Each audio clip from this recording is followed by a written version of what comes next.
A guy I knew drove his Camaro 3 weeks with a knock. Said it sounded kinda off. That knock was a rod bearing eating itself alive. 3 weeks later, the rod let go on the highway, punched a hole clean through the block. Boat anchor. Done.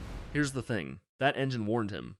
Every single day. He just didn't speak the language. 5 signs coming up. Here's why you don't skip ahead. One of these sounds harmless. One means shut it down immediately. Right there, on the shoulder, engine off. And most owners confuse the two. Mix them up, and you turn a weekend fix into a funeral. Classic engines aren't modern engines. Not even close. Your daily driver's got sensors watching everything.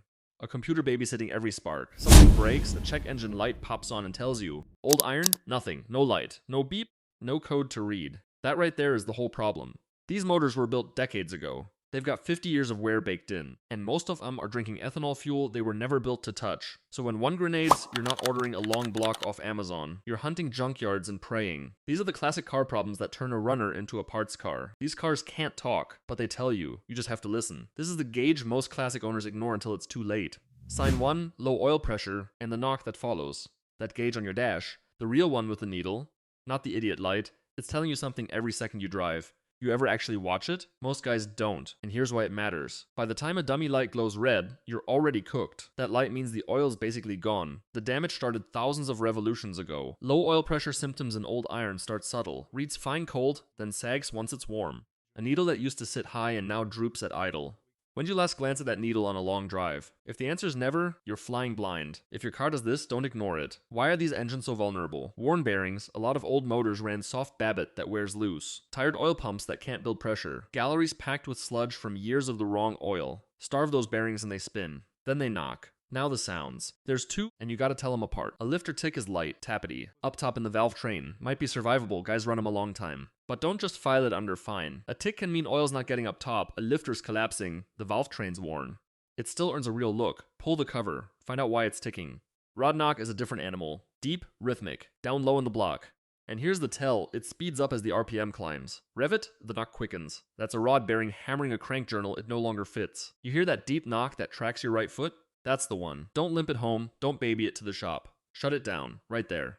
Right now. Every revolution after that knock starts is one closer to a rod through the block. And here's the ugly part. Some engines never knock before they die. They just smoke. The smoke isn't the scary part. The color is. Sign 2. What's coming out the tailpipe on a cold start? Fire it up cold and watch the pipe. First, don't panic at white vapor on a cold. Damp morning. Thin, wispy, no smell gone in 30 seconds? That's condensation. Water boiling out of the exhaust. Every engine does it. Ignore the forums on that one. What you're hunting for is different. Blue smoke means oil's burning, getting past somewhere it shouldn't. On a car that sits, that's almost always valve stem seals. They go hard. They crack. Rubber that's 40 years old doesn't stay soft, does it? You crank it cold, get a puff of blue, and it clears. Guys go, hey, old car, they all do that. No, they don't. It's oil seeping past dried seals overnight and burning off. A symptom, not a personality. A car that's at 5 years and runs fine is lying to you. Now the real nightmare. White smoke that won't quit. Thick. Hangs around long after warm-up. And it smells sweet, almost syrupy. That's not condensation. That's coolant burning in the cylinders, and that points straight at the gasket. Want the rest of the head gasket failure symptoms? Milky, coffee with cream gunk on the dipstick. A coolant burp. Bubbles climbing the reservoir while it idles. Any one of those, you stop driving it. Today. This is the difference between a weekend repair and a dead engine. Coolant washing down a bore wipes the oil film and scores the cylinder fast. But smoke at least shows up where you can see it. The next one hides behind a gauge you're not even watching. The needle doesn't have to hit red to cost you $2,000. Sign 3, running hot, coolant vanishing. Think about your cooling system. That radiator's 40 years old, packed with decades of scale and corrosion choking the tubes. The water pump was probably last replaced when Reagan was in office. And the coolant? If you don't know when it was changed, it's old, and old coolant turns acidic and eats the system from the inside out. 40 years of heat cycles, hot then cold then hot, hardens every hose and fatigues every joint until something lets go. None of that is the fuel's fault. It's age, heat, and corrosion. That's what kills cooling systems. Car overheating is the fastest way to turn a good motor into scrap. And the worst part? It sneaks up. The temp gauge creeps. Just a hair above normal. Radio on, you're not looking, and that needle's climbing 1 degree at a time. By the time most guys clock it, it's pegged. And by then you've warped the head. How long does that take? Less than you'd think. A few minutes in the red and you're done. Then there's disappearing coolant with no puddle in the driveway, no drip. So where's it going? If it's not on the ground, it's going inside, burning in the cylinders or filling the oil pan. That's your head gasket waving goodbye. So what do you check first? Cheap stuff. The radiator cap, couple bucks, holds system pressure, and everybody ignores it. A weak cap alone will cook an engine. The thermostat, stick shut cooks it. The water pump weep hole for seepage. The radiator core for clogs and bent fins. And the coolant itself, brown, rusty, gritty, flush it. You can check all of this tonight in your driveway. Any one of those costs less than lunch. The repair after a meltdown costs a paycheck. Needle goes above normal? Pull over. I mean it. It's never worth the last 2 miles. That's 3. The next one is the sneakiest of the bunch, because the engine still runs. It just quietly stops making power. Stick with me, 2 left, and the last one fools just about everybody. If you're out there wrenching on something old and stubborn, hit subscribe. Engines, diagnosis, saving old iron. This is what we do here. This one won't knock, won't smoke, won't overheat. It kills the engine in slow motion. Sign 4, losing compression. The car just runs worse, a little, then a little more. You ever drive a car that's flat out tired? Cranks forever before it catches. Idles rough and never settles. Pulls okay when it's easy, then bogs the second you ask for power. Those are engine failure symptoms hiding in plain sight. But here's the trap. Half the time it's not even compression. Stale fuel, a gummed up carb, varnished jets, a vacuum leak. All of that mimics low compression. Same rough idle. Same hard start. Same dead spot under throttle. Park a classic a winter without stabilizer, and it'll act like the rings are shot when really the fuel system's just clogged. So how do you tell a cheap carb cleaning from a tired short block? You don't guess. You test. A compression gauge is $30. Pull the plugs, thread it in, crank each cylinder, write the numbers down. Every hole should read close. More than 10% spread? Something's wrong in the low one. Want to know exactly what? Run a leak down test. Pressurize the cylinder and listen. Air hissing out the tailpipe is an exhaust valve. Out the carb is an intake valve.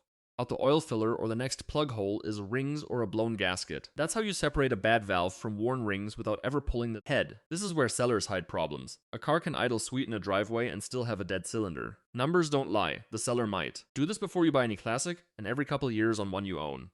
And the last sign? It's the one guys hear on every single drive and swear is normal. It isn't. It's the engine beating itself to death. Guys call this one character. It's the sound of pistons cracking. Sign 5, detonation, the pinging under load that everybody ignores. Engine knocking like this is not personality. It's damage in real time. And most people get what's happening wrong, so let me set it straight. Normally the spark plug lights the mixture and the flame sweeps across the chamber, smooth and controlled. Detonation is when the leftover unburned mixture, the end gas, way out at the edges, gets so hot and so squeezed by that advancing flame that it auto-ignites on its own, after the spark has already lit the burn, not before. Now you've got 2 flame fronts slamming together and a violent pressure spike. That spike is the ping you hear. Don't confuse it with pre-ignition. That's when something glowing hot lights the mixture before the plug even fires. Related, both deadly, but not the same thing. Detonation is the common one, and it's what's rattling under your hood. What's it sound like? A metallic pinging. A rattle when you get on the throttle hard in a tall gear. Guys say it sounds like a handful of gravel in the engine. Once you've heard it, you don't forget it. Why are old muscle motors so prone to it? They were built for leaded premium that doesn't exist at the pump anymore. Today's 93 isn't the same fuel. Carbon builds in the chambers over the decades and shoves the effective compression higher. And the timing that was dialed in perfect at the factory 50 years back? Anybody's guess now. What does it destroy? Pistons. It hammers the crowns, especially the edges.